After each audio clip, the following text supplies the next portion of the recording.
What up, everyone? It's your boy ZEROBREW coming back at you with my kitty cats riding pizza and Santa Claus and all the stuff. Happy December, Raid Legends community. Welcome in, and we got a video for you.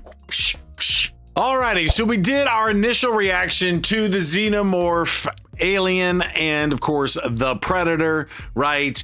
And I'll just say a lot of people have already done kind of some videos and stuff who had access to the test servers and things like that.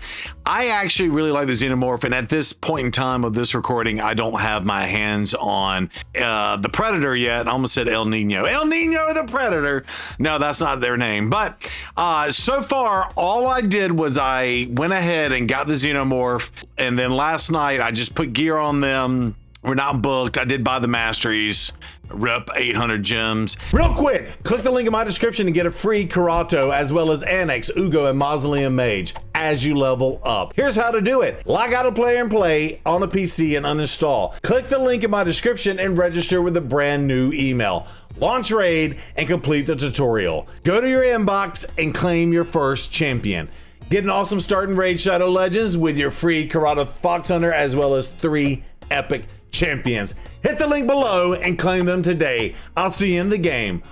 Woo! But I just wanted to try it out to see. And for those of y'all who follow us on the Twitch and hang out with us, you know my poison command, exclamation poison, in chat is what I would normally say. And then of course we have our poison team that I have showcased off in the past. And I just basically wanted to put the Xenomorph in that, and I replaced our boy Teox in that spot. But one thing I want to note on this that I've seen elsewhere, but Infest is a spreadable debuff, and that's very important. And you can see how much Infest can do coming up. By the way, Champion is not booked yet. We're going to book him during CVC next week. And by next week, I mean like in 48 hours from now, this recording, right? And we're not currently booked, so more damage to come out of this champion to be had. And then, of course, if you saw my Michelangelo video with Astrolith, we absolutely loved that one. And, of course, Jag, other spreadable champions as well to spread the irresistible bombs, right? But Infest is spreadable as well. So maybe we'll do, once we get Xenomorph booked and all that kind of stuff, I don't know how to work in Live Arena. We definitely have to change out the gear for that, but yeah, I can't wait to kind of just see what we can do with the Xenomorph. I actually really like the Xenomorph. I don't think the Xenomorph is going to be really good in PvP all that much. There's just way better champions in there. And then the other thing I was going to say is, of course, it's in the faction war, or for faction wars, but in the faction Dark Elves, which there's a lot of poisons, and of course the Xenomorph has a lot of poison synergies and stuff with the kit. I guess if this is the first time of you seeing this, we can take a look at the kit real fast. I'm going to go fast. Places poisons on the passives, does 2 attacks, deals extra damage for each poison on the target. So right, you could have up to 8, 9, 10 poisons, so he'll do extra damage. You'll see this really isn't hitting all that hard, but I will say this goes up to 45%. Again, not bugged, so that will pump it up. I'm going to go straight to the A1, attacks one enemy, and has a chance of putting, if it's a critical hit, putting 3 poisons. So of course you need 100% crit rate when you're building out this champion. The other thing to note is it is magic affinity. So anytime you're fighting a force affinity champion, weak hits of course are not crits. So you won't land the poisons. And actually you won't land any poisons if that happens, but that's a good way to not land your poisons. And of course the creme de la creme is the Infest, but the stun and the Infest at the same time. And by the way, it will stun the champion. It's a 2-turn stun. That's also extremely important. Not a lot of champions have two turn stuns, but that'll keep the Infest on them and they can't necessarily do anything. So knowing that, you're going to need accuracy as well. So, it is what it is. These debuffs cannot be resisted if this champion's done a perfect veil. Maybe you want to try to set this up with a perfect veil, if you will. And of course, he'll put perfect veil on himself as well, right here on the A3, right? So all that being said, there's a lot of cool things with the Xenomorph here. And what I did was I put it in my Doom Tower team, kind of pairing with my double Akentum team. And that's just fantastic. Just a refresher if you need to know about Akentums. I use 2 of them, and they're both in a stun set. I'll show them off here in a minute. But basically, if you have Hex, and they both have the ability to put Hex out, the only problem is I'm killing the waves too fast because I'm not getting back around on my cooldown. But has a 100% chance when booked, which my 2, of course, are. But has a 100% chance of inflicting damage from 1 poison debuff to enemies under Hex whenever their allies receive damage from the poison debuffs. By the way, this also counts as a hit.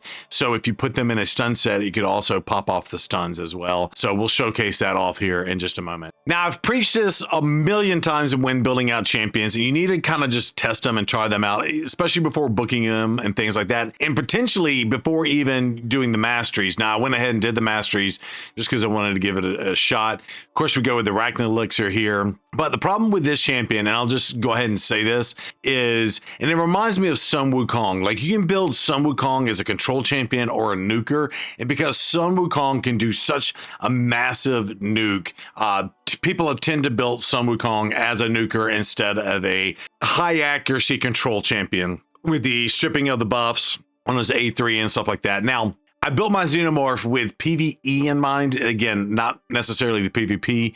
I know we mentioned that earlier, but to basically get this 9-set piece, allies deal 5% more damage when per each debuff placed by the wearer. Now, what I will say is this is gonna be great in longer fights, maybe boss battles and things like that. You can certainly use this dude in clan balls. Of course, we don't have the soul for him, but we all know we're gonna get the 5-star soul for him. So this champion is just gonna get better with the extra stats.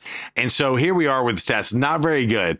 4,200 on the attack, and that's with relics and whatnot. Now so here's the problem with this champion. If you want him to do damage, him, her, it, whatever, if you want the Xenomorph to do damage, you really kind of want the damage to come from the poisons, right? Now, we will, when we get the 5-star soul, we'll get the extra crit damage. So that'll go up like 30 something, was it 38%? More accuracy, an extra 75% on the accuracy, which will take us up closer to 500 here. So we definitely need the blessing for this champion. I will say, now I don't have the stats for Doom Tower, but like, for example, Faction Wars, like you're automatically getting a huge stat boost if you take the champion in an area that gives you the bonuses, right? But so that's just kind of where my stats are. And again, this is all around. So this is a champion that's tough. If you want to build attack, again, this will increase the relic for the Arachnid Elixir and all of that, right? And I kind of wanted to build some tankiness, but 2,900 defense is not going to cut it. Of course, we're going to get that with the blessing as well. 5,200 on the HP, not really going to cut it.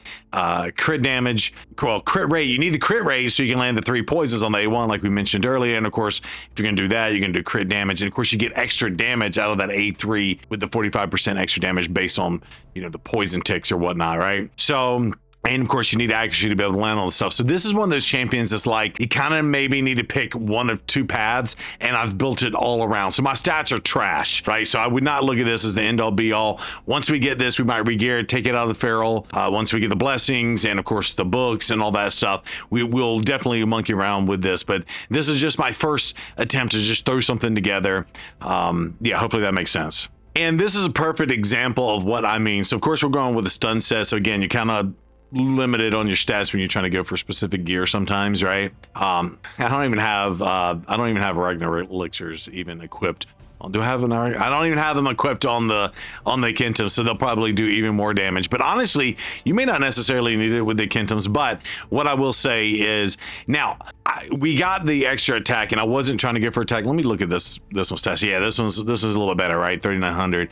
But I really wanted to make them tanky so they could survive the fight, because their damage is coming off of their passives and of course the poisons and whatnot too. But you don't get to do the damage from the passive if they're dead, right? So I did kind of build this champion to not have as much attack, and kind of attack got crept in here kind of after the fact. But you know, it is what it is. And maybe some of that's coming down my faction guardians. I know skinwalkers are maxed out. Yep, dark elves are maxed out too. So I don't know. Let me just take it in there and just show you what I'm talking about here. Now, I don't want this video to go too terribly long, but I just kind of threw the Xenomorph into this team. Now, my OG team, of course, is Cavalax, and we've got Sulfurion, and you got the 2 Kentums, and then the Teox just activates all these things, and it's extremely nasty. We replaced Teox with the Kentum here, excuse me, the Xenomorph with the double Kentums. Now, I will say I did get through every single one of these stages. So this is Doom Tower with Dark Fae rotation. This is hard, 111 through 119. Of course, I didn't throw it against the Dark Fae. But with the speeds here, and we get an extra turn, we get the turn meter boost, and you put out the Hex with the Akentums, and now we're great. And then we got a stun off. That's pretty cool. And then, you know what? We just throw poisons out on another champion. Now, one thing I will note, so one would think, again, how Infest works, if you have not seen this, it does 50% pure damage based on the enemy's HP. Now, what I will say is you might want to think to target the champion with the highest HP, because that means that Infest, when it explodes, it does even more damage. Now, I will say just trial and error with this, I did find that sometimes the champion with the higher HP were the harder champions to kill. Maybe they have more defense and stuff like that too. So I have found that sometimes you might want to attack, and this is kind of important, you might want to attack someone with the lower, and you just saw it happen there. and let me just pause this fight. So you saw it happen there, right? So you might want to target a champion with lower HP, because that's enough of a nuke to kill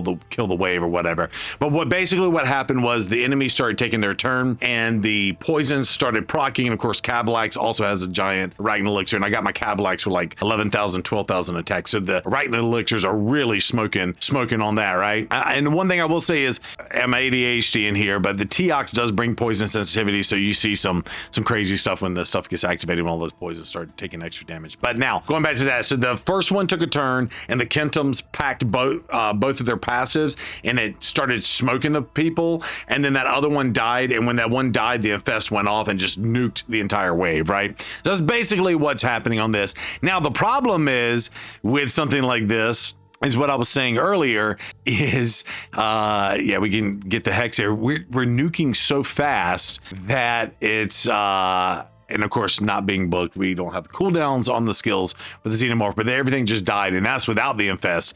Now, I did get the double turn right at the beginning with Sulfurion, but so we do get this ability to take the extra turn, but now the Hex isn't there. So the only problem with a team like this is it's going way too fast, right? So the other team, in comparison, does not necessarily do that. How did they get all that HP? I don't know, but the Hexes aren't out, so the Hex Bloods didn't do the kills, right? So there's your triple poison on the crit attack, and look, the Hex doesn't even need to be out there. Now their passives are not going off, right? But it is what it is. We'll just get our turn meter boost against with Sulfurion. If you are lucky enough to have him, you got to attack someone. So now we can get the Hexes out. But at this point, the fight's basically over. Yeah, we'll just try to put some poisons out. Oh, you resisted. There you go. Are you going to resist this? You are not. But as soon as one of these champions go, this has got the yeah, as soon as you go, you're just gonna die. But anyway, hopefully, so we're just gonna go to the next one. I'm just gonna keep playing through. But just so you know, first of all, nobody really plays with a double Akentum team like that I've seen, right? I absolutely love this team.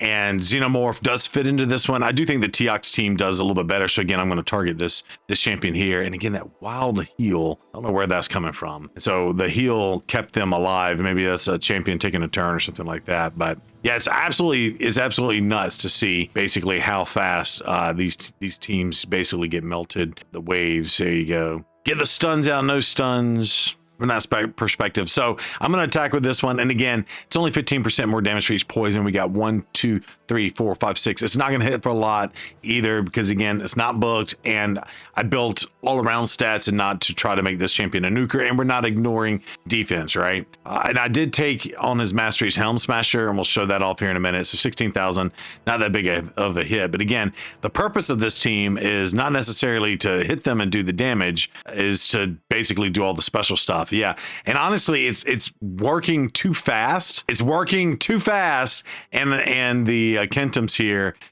can't land all their stuff. Can't land all their stuff. We need the Hexes out there, and the Hexes do have to be landed by the Kentums, by the way. So a Hex set on another champion won't necessarily work. By the way, this dude hits up to 3 extra hits for all the poisons, right? So you can go.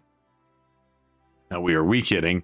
That's not cool. But here's some extra poisons. Enjoy those. And then the Hex Bloods, if you watch right here over my head, you'll see hopefully you'll see the Hex Bloods pop off right as soon as they start taking a turn. Yeah, Hex Blood, and Cruelty happening. Which, fun fact, yeah, Cruelty works on that as well. Yeah, so anyway, I don't want to make this too much longer, but I will say for a free champion, if you're brand new to this game or early game, this champion is going to help you out a lot, do a lot of carrying for you. I do like the Infest, and we're going to have to definitely play around with it with Michelangelo and some other stuff. Now, see, they went faster, and we didn't necessarily get the Infest off that time, but they all basically killed themselves when they took their turns, right? So let's see.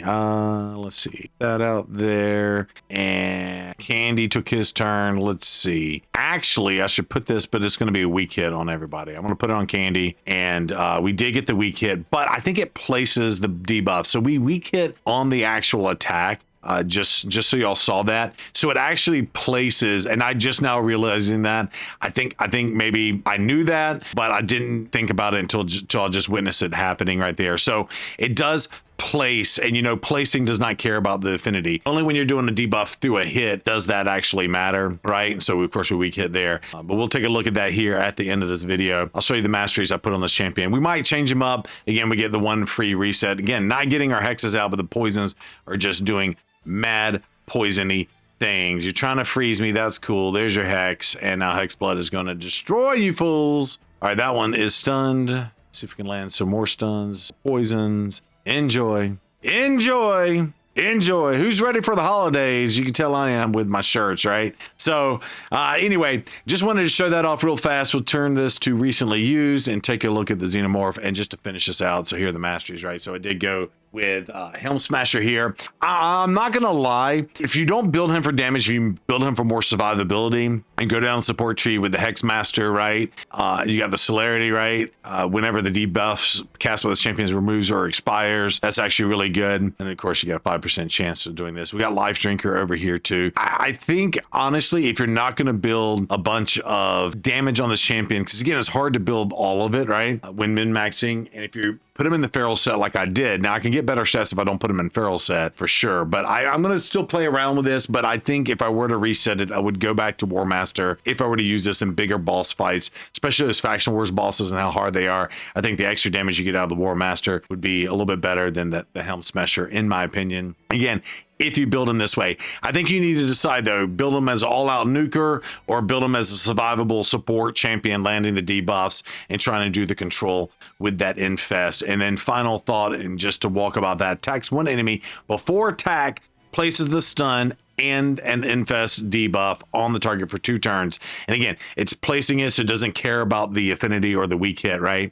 And then it says basically then you go in and do the hit, right? Or the attack, the one enemy is the hit. But before attacking, so getting those debuffs out even on the weak affinity is absolutely critical for Xenomorph there. You saw it happening because of that weak hit. If we had weakened or whatever and we didn't actually land those debuffs, and the Infest wouldn't have worked for us. But all in all, I'm loving this. Cannot wait to book him.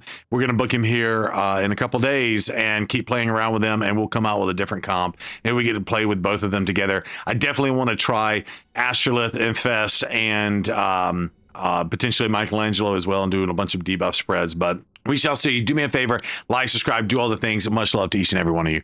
I'll let you next time. Bye.